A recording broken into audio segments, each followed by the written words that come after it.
Grabe naman yun, Nerices. Kaka-feature ko lang ng Sniper 155 na bagong kulay noon. Yung R version lumabas pa para mas pinastig pa yata lalo tong ganitong kulay. Masculine na masculine, hindi masyado makulay pero napaka-elegante. Silipin natin ngayong araw itong R version na bagong Yamaha Sniper 155. Tara!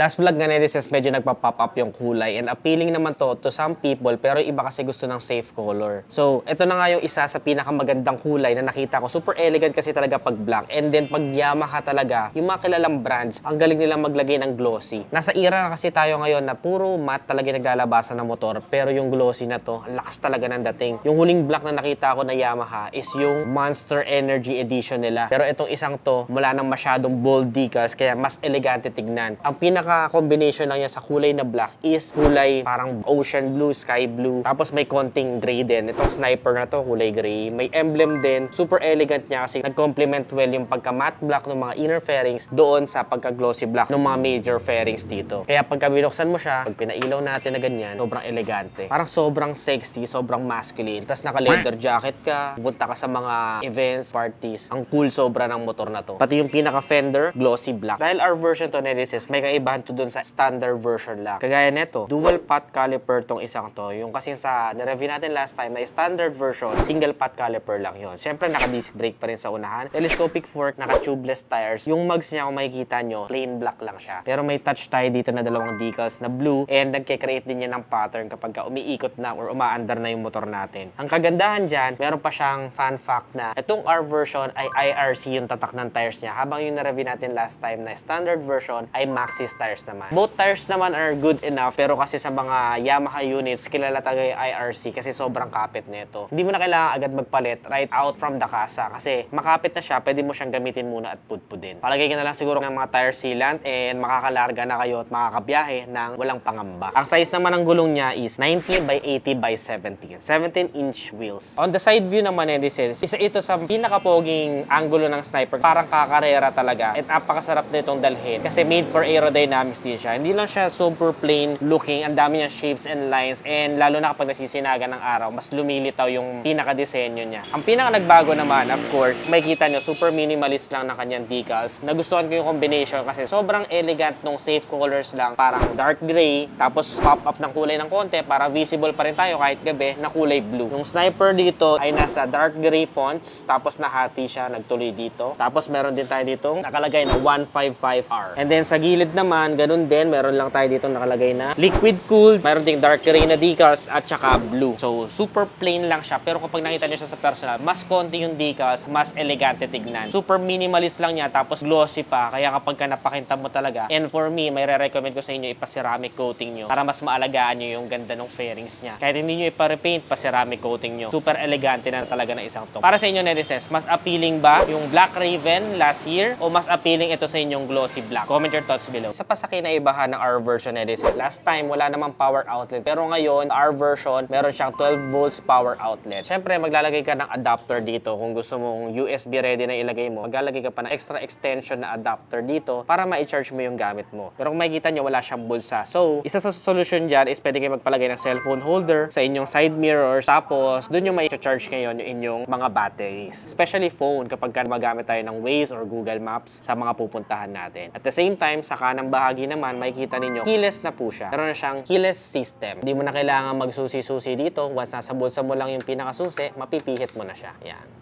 Also, malalak mo din siya. And dito mo na rin bubuksan yung seat. Tapat mo lang dito sa gitna. Ipindutin mo yung seat, magbubukas na yung seat. Nakakatuwa lang kasi meron siyang abang dito na parang isa pang pindutan. Though hindi siya napipindot at wala siyang functionalities. Maybe in the future, merong paggagamitan niya. But for now, wala naman dito yung kanyang fuel tank. Nasa ilalim ng upuan. So, seat lang talaga yung pinaka-button na makikita ninyo. Isa pa sa kaibahan niya, Nerices, doon sa standard version na review natin last time, yung upuan. Kung makikita nyo, merong part dito na nasa center. Kaya double stitches siya dito. Yung isa kasi, isang stitch lang lang siya dito. So may part dito na medyo nagse-separate, nakakadagdag siya sa elegance at the same time. Sabi ng ibang owners is nakakadagdag din naman siya sa driving experience kasi yung mga OBR natin, mas na-enhance yung separation ng driver sa angkas. Two-tone din naman siya na sense, napaka-elegante rin. Para siyang may dotted yung pinaka-material niya dito. And yung stitches nakakapagpa-premium lalo sa design. Pag ginabagay yung upuan, nakakadagdag sa elegance ng totality ng motor. Tapos meron pa tayo dito, para siyang matte lang na grab bar and very sturdy naman yung feeling niya. Ang ganda din ng kanyang page job netizens, kaya they really pay attention to details. Papakita ko lang sa inyo netizens kung gaano ka-elegante yung panel gauge neto na combine dito sa totality ng pagka-black ng motor. Buksan natin Diba? Bagay na bagay. Dahil sa color combination ng kanyang meter panel na blue background, white fonts, mas bumagay siya dito sa kulay pure black na motorsiklo. So, matatagpuan natin sa digital meter panel niya ay ang kanyang gear indicator, neutral indicator, check engine, high beam and low beam indicator, may passing switch din to, signal lights, at saka temperature check. May RPM indicator, speedometer, and trip meters. Ang maganda sa kanya, may orasan din siya. Ang motorsiklo na ito netizens ay merong VVA or variable valve actuation. Nakasulat siya dito sa gilid. Nakakatuwa kasi kulay blue yung pinaka-VVA na text niya. Variable valve actuation, na ibig sabihin yan, may dalawa siyang camshaft na pag dumating ka sa mid to high RPM, magbabago siya ng camshaft. Kaya mamamaximize mo talaga yung torque sa umpisa at yung dulo. Yung ibang motor kasi netizens, walang hatak sa dulo. So itong motor na to with VVA, nakatulong talaga siya para ma-maximize natin yung ating good driving experience. Dagdag mo pa na meron siyang assist and sleeper clutch, kaya mas smooth yung gearing transition natin. Sa likurang bahagi netizens, is still plain, wala namang masyado nagbago. Malaki pa rin yung gulong niya, 120/70/17. And of course, tubeless IRC. Black pa rin yung mags. May konting decals dito. At dun sa kabila, nakasulat lang Sniper. And then of course, sa likod, meron tayong single hydraulic disc din na braking system. Non-ABS pang isang to. Even on the R version, 2-pot caliper lang. How I wish in the future, sana magkaroon na ng ABS version, no? Para mas confident tayo at mas masarap imaneho ito. Lalo na, ang sarap talagang magmabilis pag naka-sniper ka. Yung build quality niya kasi parang mabilisan talaga, di ba? May swing arm naman tayo dito na suspension sa likuran. Ang ganda nung pinaka-spring niya dito. Para siyang silver. Nag-complement siya kasi nag-pop-up din yung kulay. Kahit paano, kitang-kita siya doon. Nakalabas yung kanyang brake fluids. And lumilitaw yung pagkakintab din ng kanyang mga pillion ride step. Tapakan ng angkas natin dyan. Pure black din itong kanyang pinaka-heat guard and exhaust. Nagkatalo na lang kasi silver yung pinaka-end cap niya. Ang ganda tignan. Nag-complement yung silver na end cap dun sa silver na spring niya dun sa loob. May konting tar hugger din dito. So makikita natin na neat yung design niya. Hindi rin gaano tatalsik kung saan yung mga putik. Lalong-lalo na kapag maulan. Hindi siya ganun kahirap linisin. Of course, malaki pa rin yung space dito. Kaya kung mapapansin ninyo, may tendency pa rin na talagang tumalsik-talsik yung tubig sa mga side. Pero dito sa may bandang sapatos ng angkas, meron siyang cover. So, protected talaga siya. Yung kanyang taillight netizens, masasabi nating super sexy. Para kasing inspired talaga siya by the R1. Super slim lang nung pinaka-taillight dito and LED na siya. Kung meron mang hindi LED, of course, yun yung mga turn signals niya. Stylish siya kasi nakita nyo nakahiwalay siya. Ingatan nyo na lang kasi baka pag natumba nyo yung motor nyo, may tendency pa rin na mabali ito. Kasi hindi siya full assembly lang dito. Mas matibay yun, of course. Pero stylish naman siya and makita nyo, yung pagkakamount nila dito is very sturdy naman yung feeling. Ang ganda rin ng style ng pinaka-likurang fender niya. Hindi lang siya basta style kasi makikita nyo extension niya dito. Talagang hindi mo rin ma-perwisyo yung mga nasa likod mo kasi minimal lang yung mga talsik pagka umuulan. And meron din tayong designated na plate light at reflector dito. Yung plate light niya is bulb type pa. Hindi pa siya LED. Marami lang iba nagtatanong ano kaya meron sa kanyang upuan. Wala naman kasi masyadong storage na makikita dito. Wala ka rin halos mailalagay sa mga ganito. Siguro cheese stick pwede dito. Lumpiang Shanghai, lumpiang sariwa.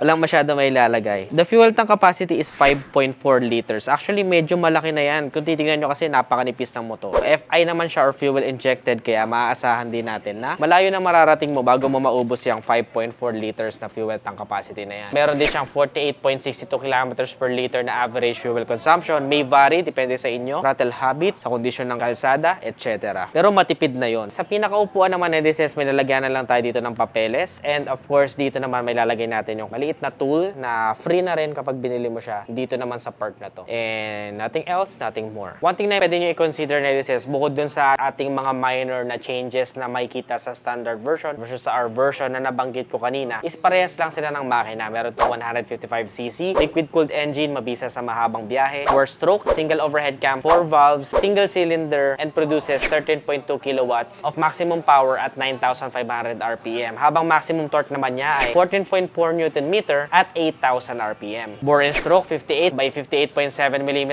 at meron din itong compression ratio na 10.5 5:1. Kung makikita nyo nerises, hindi siya masyado Filipino height friendly kasi napakataas din ng motor na to. Super tiptoe na rin ako sa kanya pero abot din. Ang seat height niya is 795mm. Bang meron naman siyang weight na 121 kilograms para dito sa R version. Napakagaan lalo na pag umaandar, hindi mo mafe-feel na medyo malaki ang motor na to. And of course, kung medyo matangkad ka naman, swak na swak sa'yo ang motorsiklo na ito. Meron din siyang 150mm na ground clearance. Medyo above average na yon, kaya safe din ito kahit medyo bumpy roads or mapasaba ka sa konting off-road. Lalo na't ngayon mauulan at meron mga baha-baha. Advantage talaga ngayon na mataas ang ground clearance. Ayun na nga nerises ang Yamaha Sniper 155R na glossy black. Sobrang elegante ng motor na to. Talagang head turner sa kalsada. And for me, ito yung favorite ko na kulay ng Sniper 155 sa ngayon. Ikaw nerises, ano masasabi mo sa bago Sniper 155? Gusto mo ba yung kulay niya? Meron ka bang gustong i-upgrade pa sa kanya? Comment your thoughts below. Para sa presyo, kung ika-cash mo siya, meron tong presyo 129,900 pesos. At kung gusto mo naman ng installment, pagda-down payment ka lang na 17,000